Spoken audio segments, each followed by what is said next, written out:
Essex Lego Club.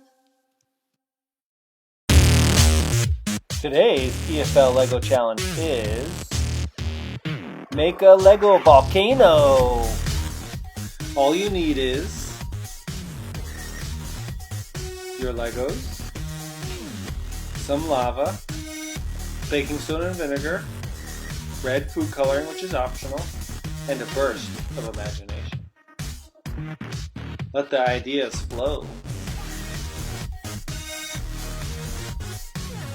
So, what did we come up with? Creation number 1, traditional volcano. Creation number 2, lava-breathing dragon.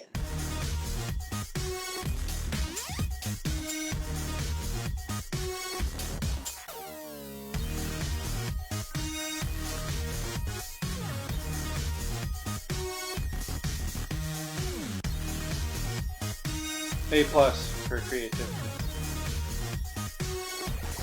What a blast! Share your creation by posting a pic or video.